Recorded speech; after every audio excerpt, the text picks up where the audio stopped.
welcome back to my channel. I wanted to come to you and talk to you about some things that I've been thinking about implementing for the next school year.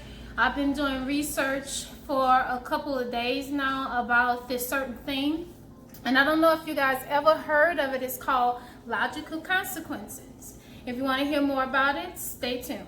Thank you. Well, from the research that I've been getting, logical consequences stem from you trying to turn the choices back to the students. And in some instances, there's natural consequences, which means like if you told them not to run and they decide that they want to run and they end up falling and bumping their leg on the ground to get an abrasion, and they have to go to the office and get a band-aid. Like Mother Nature did its thing. Like they got a natural consequence, and you're like, oh well, you know, see, those are the consequences for running around. That's why we tell you not to run around. Logical consequences, they come in various forms. So I'll give you a scenario, okay? So in lower grades, this would look like you have a student named Joshua, okay? And Joshua is really trying to get your attention because he just wants your attention. Also because you're talking to Cynthia, who Joshua cannot stand, okay? And he actually take his book and throw it across the classroom in the middle of your conversation. So, do you storm off over there and be like, you're going to pick up that book right now and you're going to take blah, blah, blah, blah, blah. Do you go get in this phase? Or you acknowledge him. You make sure that you're respectful. You make sure that your consequence is related to what he did. And you also make sure that it's realistic. So I was struggling with that because I was like, okay, well, how would that look in my environment? Joshua just took a book and threw it across the class. He just want my attention. Do I say, okay, Joshua, I see that you will need a few minutes of my attention. I'll be there in 1 second, but in that little while that I take to get to you, you can go pick up that book, okay? And while you go pick up that book, I'm going to be there in a second, okay? So if you need to go over there to the stressed out little area, calm down, get yourself together, I'll be there in a second, thank you, and finish talking to Cynthia. So Cynthia, what I was saying was, that's what logical consequences are. And then, I mean, he's not done. I mean, you acknowledge that he needs your attention. You also have told him that, you know, he needs to take care of what he did. And you still have control. So if you go and get into his face, that will cause more conflict. He'll be like, I've been calling you this whole time and you've been talking to Cynthia. So now you're back and forth with, boy, you don't tell me where to go, you don't tell me what to do. Like, it's just a whole lot of unkind energy and it's not respectful. So in order to remain respectful, you acknowledge the behavior, and then later on when you will talk to Joshua, you would say, now Joshua, you know you were inappropriate for throwing that book across the class for attention. And in an ideal classroom, Joshua would be like, yeah, but I was just really trying to get your attention. And then you would say, well, is that the way to get my attention? What is the rule if you need to speak to me? And one of the rules is raise your hand for permission to speak. And he gonna say, well, I had my hand raised. I said, okay. And when I had my head down talking to Cynthia, I did not have the time and the moment to acknowledge your hand. I was gonna get to you. Have I ever just left your hand raised all day? And they would say, no. So do you think I eventually was gonna look up and see your hand? Yes, ma'am. So do you think what you did was reasonable? You think you should have done that? No, ma'am. So hopefully it goes that way. That's what logical consequences look like in the classroom. Now, let's talk about upper grades. I need to sip some of my smoothie here. I have a strawberry and banana smoothie that I make. I am doing intermittent fasting, and I only eat between 2 and 8, and it's like almost 8, so I have to get this in because I only had a salad today. So, outside, Barry is outside. He don't know what he want to do. It's still like a tropical storm here, but it's supposed to be a hurricane coming through, so we'll see. Upper grades. So, all right, upper grades. Morning procedure. You walk in, you have a seat in your normal area. You take out an AR book and you read very quietly. If you need to speak to someone next to you, you will use your hallway voice, which is typically below a whisper, like you're not really having a conversation because it'd be uncomfortable. But if you wanted to say, may I borrow a book, or you have a pencil or something like that, you can do that. But not a full-on conversation with your best friend about Fortnite the night before. And I had that situation that happened last year where a boy wanted to come in and go sit by his best friend and have this whole hallway conversation about the game of Fortnite the night before. And he would always get reprimanded, and the teacher would always tell me about him not following hallway procedures, and I would get like automatically like, you gotta be kidding. He did what?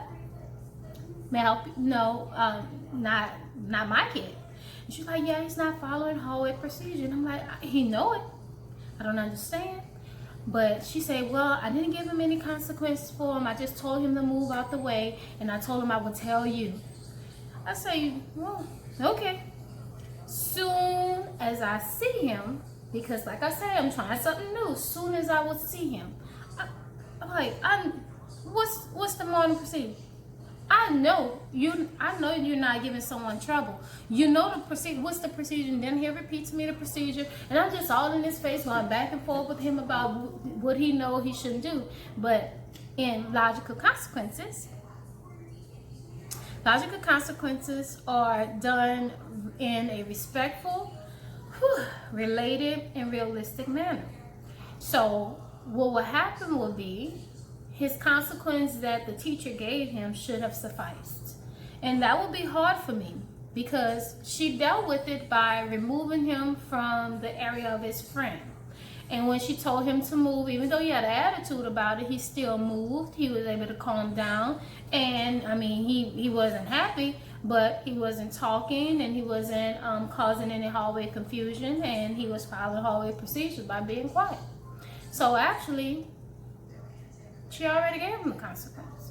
Should I come in and say, okay, you lose your recess, you have a lonely lunch, you're gonna tell her you're sorry, you're gonna do this, you're gonna do that? Like, do I come and administer more consequences for the action, or just tell him, like, for the rest of the week, you're not responsible enough to sit next to your best friend without talking in an inappropriate manner for hallway procedure. So for 1 week, you guys will sit separately until you're able to sit together and just chill and use hallway voices. Okay? You think that's reasonable? And then if they don't think that's reasonable, then I would say, well, what do you think would be reasonable? What you think we should do about this? Because I don't want you to get in trouble. I really don't want you to always get in trouble in the hallway, because then with that repetitive behavior, then you can become a repeat offender, and that could be a write-up, and I don't want that for you. See how that went?